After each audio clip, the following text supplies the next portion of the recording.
Salut mes chers amis de la page Lisez du français.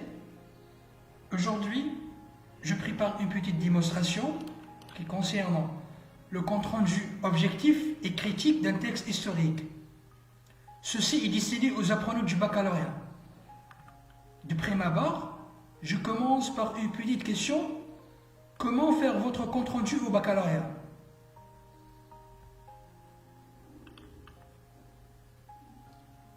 Par définition, le compte-rendu objectif, c'est reprendre des faits et des informations de manière neutre et objective. Le compte-rendu objectif, généralement, comporte deux parties, qui sont l'introduction et le résumé, sinon le développement. En commençant par l'introduction, elle comporte ces informations, ces éléments. Le nom de l'auteur et l'auteur du texte, ism al-katib, intitulé titre du texte, Anwan al-Nas. Il est extrait de la source al-Masdar. Il comporte, ici on cite le nombre de paragraphes, précédés par des alinéas. C'est-à-dire on se réfère au texte en comptant les paragraphes. Le texte est de type narratif historique réel, répondant à une structure. Cette structure, elle est analytique, thématique ou chronologique. L'auteur adopte un ton, intonation didactique tout au long de son analyse du fait d'histoire suivant. Ici, on parle du ton. Le ton veut dire une intonation. Et généralement, on opte pour le temps didactique dans le texte historique. Et on finalise vers la fin par citer l'idée générale du texte. Passons maintenant au résumé, sinon le développement. On essaie de voir ce Canva, ce modèle.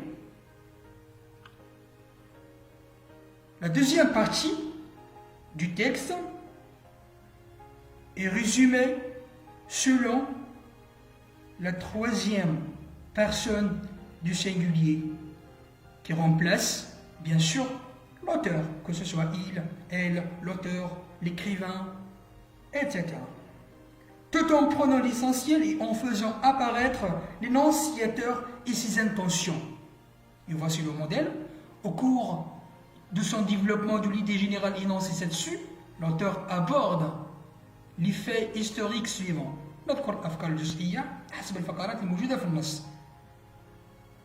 Par exemple, dans le premier paragraphe, l'auteur, l'écrivain, il dit. Focalisez-vous sur ces verbes.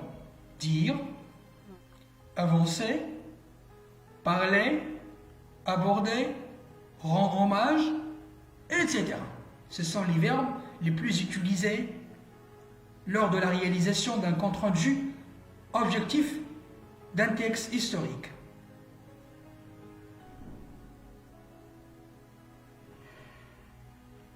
Il ne faut pas nier à l'existence ici les idées secondaires, c'est-à-dire dans le développement, on cite uniquement les idées secondaires.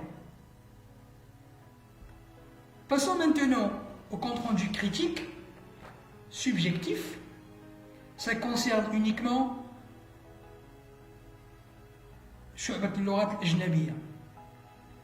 une remarque.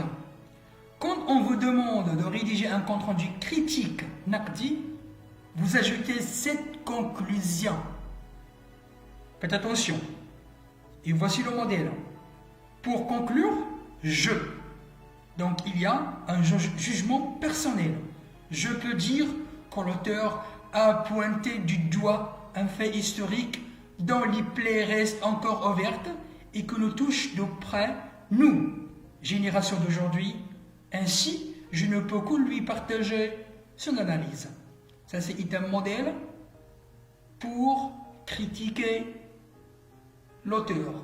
C'est pour donner un point de vue personnel, pour citer un commentaire. J'espère que vous avez apprécié la vidéo, cette démonstration, et merci de m'avoir prêté attention.